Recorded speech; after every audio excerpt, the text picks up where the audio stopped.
Ô, lư sẽ lấy những cái năng sẵn xài ta căng mong. Chọc đời. Một đại cố.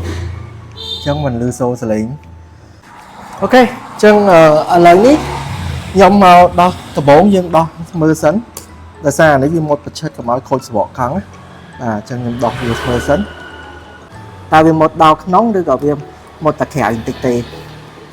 Ô, vì này mở tới một đọc nóng. Và một trời ấy. Ô, một trời ấy. Và hai chị tức chị mình ấy thế mì trên chúng mơ ta bị lưu sâu ở trò máu trong bài chỉ bị một trời đó nòng này thế còn bị một cô ok chẳng ở lời ní ngon nia bài chỉ khơi thàไปtrong đỏ máu sẽ bị mình lưu sâu trò này trong mà bị lưu sâu trò mèo bị thề ta lấy bị mình lưu sâu trò hay nó không lái là xa lan mình thay pressure monitor gọi mình khơi lô tay đài chẳng ở nhóm ta thi sangមួយទៀតគឺយើងយកទឹកសាប៊ូបាទទឹកសាប៊ូមកដើម្បីយើងដាក់លើវាបើសិនជាវាមានខ្យល់អីចេញបន្តិចអាហ្នឹងមិនដែលវាលិចជ្រាបយើងខ្លាចថាវាមានជ្រាបខ្យល់ណាពូពេលខ្លះវាអាចវីហ្នឹងវាមុតអត់ដល់វាពូអានេះវានៅអាកណ្ដាលវានៅអាឡៃស្បកក្រាស់ដែរអញ្ចឹងវាអាចមុតអត់ដល់អាស្ទប់ខាងក្នុងនេះអញ្ចឹងយើងតេស្តវាតើវាមានចេញខ្យល់អត់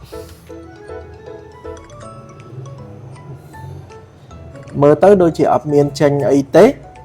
បើអត់មានចេញអីទេវាមានន័យថាវាអត់មានខ្យល់ចេញទេអាហ្នឹងវាអាចជាសុវត្ថិភាពមួយដែរព្រោះយើងកង់មុខផងយើង concern វាអញ្ចឹងណាមួយទៀតគឺខ្ញុំតេស្ត air pressure monitor អញ្ចឹងតែសាលាខ្ញុំនេះវាមើលវាគាត់ដឹងថាកង់ធំទូតែវាមើល air pressure monitor ចំនួនហ្នឹងអត់ចេញតែខ្ញុំមានម៉ាស៊ីននេះដើម្បីវាស់មួយទៀតអញ្ចឹងដឹងថាវាប្រហែលចឹងជាទូទៅវាអាច30ជាង PSI ចឹងវានៅ33កន្លះចឹងមានន័យថាវាអត់ធូរទេចឹងair pressure នៅក្នុងហ្នឹងសម្ពាធខ្យល់គឺវានៅដែរចឹងខ្ញុំដើម្បីសុវត្ថិភាពយើងគួរតែយកទៅឲ្យគេពិនិត្យប៉ុន្តែមួយទៀតយើងអាចតាមដានខ្លួនឯងពី3ថ្ងៃសិនណាបើសិនជា air pressure ហ្នឹងវាអត់ស្រកទេដល់ឥឡូវខ្ញុំនៅ33កន្លះចឹងពី3ថ្ងៃទៀតបើវានៅ33កន្លះមានន័យថាកង់ហ្នឹងវាមុតប្រឆិតផងបាញ់អញ្ចឹងវាអត់តន់ចូលដល់សពអាខាងក្នុងអាកន្លែងដែកវាលូសវានៅខាងក្នុងណាព្រោះនេះវាជាកង់រេយ៉ាល់អញ្ចឹងវាអត់ដល់អាលូសខាងក្នុងវាត្រឹមតែសពក្រាស់នេះវាអាចប្រហែលជាវាអត់បញ្ហាអញ្ចឹងណាអញ្ចឹងយើង monitor វាមួយថ្ងៃថែមទៀតអូខេអញ្ចឹងដូចទាំងអស់គ្នាបានឃើញអញ្ចឹងប្រហែលជាវាអត់អីទេដោយសារតែយើងតេស្តទៅលើទឹកសាប៊ូដាក់ទៅអត់មានពពុះអីចេញយើងមើល air pressure monitor ក៏វាអត់មានឃើញដែរអញ្ចឹងខ្ញុំនឹង monitor វាប្រហែលថ្ងៃថែមទៀតដើម្បីសុវត្ថិភាពឬក៏យើងអាចយកទៅហាងជំនាញខាងកង់តែម្ដងដើម្បីគេត្រួតពិនិត្យដើម្បីសុវត្ថិភាពអូខេអរគុណច្រើនសម្រាប់ការតាមដានទៅលើវីដេអូនិងការប្រើប្រាស់ចែករំលែកបទពិសោធន៍ក្នុងការប្រើប្រាស់យន្ត